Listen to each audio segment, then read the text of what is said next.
باپ کا انتقال حضور کے اس دنیا پہ قدم رکھنے سے پہلے ہی ہو گیا تھا۔ ابھی شکم مادر میں تھے کہ حضرت عبداللہ کا انتقال ہو جاتا ہے۔ در یتیم پیدا ہوئے ہیں۔ 6 سال کی عمر میں ابوا کے مقام پر ریت کے ٹیلے آئے تو وہاں سیدہ آمنہ کی طبیعت خراب ہو گئی، اور پھر لمحے بھی زندگی کے آخری ہیں۔ سیدہ آمنہ نے محسوس کر لیا کہ یہ میری آخری سانسیں ہیں۔ سیدہ پاک نے حضور کے سر پہ ہاتھ رکھا اور روتے ہوئے کہا کہ بیٹا، ہر نئی چیز نے پرانا ہو جانا ہے، ہر باقی نے فنا ہو جانا ہے۔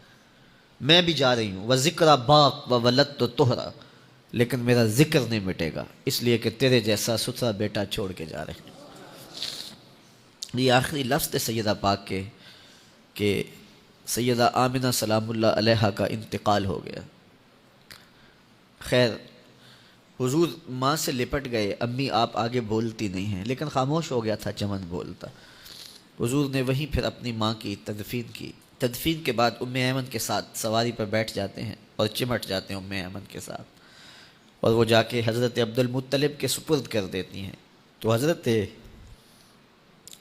عبد المطلب حضور کو آغوش میں لے کے بڑا روئے، اور ام ایمن سے کہا کہ میرے اس بیٹے کا تم نے خاص خیال رکھنا ہے۔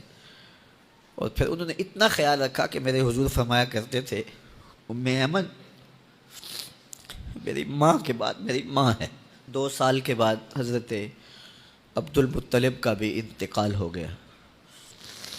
ابن حشام کے یہ لفظ سینہ چیرتے ہیں کہ جب امیر قریش کا جنازہ اٹھا تو سارا مکہ جنازے کے لیے امڑ آیا، لیکن لوگوں نے 8 سال کے ایک بچے کو دیکھا جو دیواروں سے لپٹ لپٹ کے رو رہا تھا۔ آج یہ سہارا بھی چھن گیا تھا۔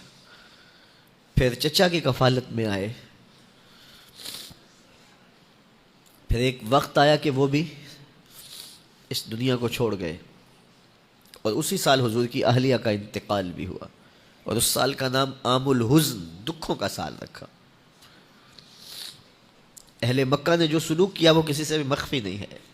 پتھر مارے، گڑھے کھودے، کانٹے بچھائے، اجریاں ڈالی، اپنے گھروں کے کوڑے لا کے حضور کے گھر کے سامنے رکھ دیے۔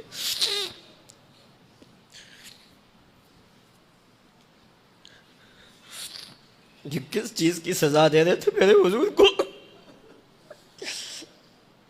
میرے حضور علیہ السلام نے پھر طائف کا سفر کیا کہ شاید وہ لوگ میری بات کو سن لیں، لیکن انہوں نے جو دردناک سلوک کیا وہ بھی تاریخ کا ایک انتہائی دردناک باب ہے۔ انہوں نے اوباشوں کے ہاتھوں میں پتھر دیے، اور جس راستے میں میرے حضور نے گزرنا تھا ان کو اس راستے پہ کھڑا کر دیا اور کہا ان پہ سنگ زنی کرو، اور وہ آقا کریم پہ پتھر مارتے، حضور کے پاؤں پہ پتھر مارتے۔ آقا کریم علیہ السلام پاؤں اٹھاتے تو وہ دوسرے پاؤں پہ مارتے، پھر حضور شدت درد سے بیٹھ جاتے تو ان کے 2 گھنڈے دائیں بائیں سے آگے بڑھتے اور حضور کو کندھوں سے پکڑ کے اٹھاتے، پھر سنگ باری کرتے۔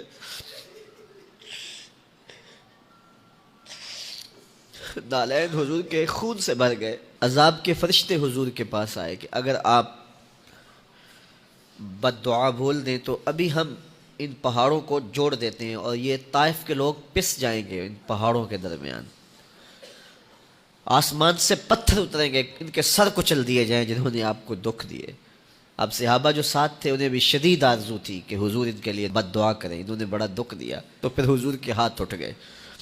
صحابہ کا خیال یہ تھا کہ ابھی حضور کی زبان کھلے گی اور بد دعا کے لفظ نکلیں گے اور یہ پیس دیے جائیں گے، لیکن جب وہ لب کھلے، وہ پتلی پتلی گلے قدس کی پتیاں، وہ لب ہائے دور جب کھلے تو لفظ کیا تھے؟ اے اللہ میری قوم کو ہدایت دے دے، یہ مجھے جانتی نہیں، اور کہا کہ مجھے ان کی نسلوں سے ایمان کی توقع ہے۔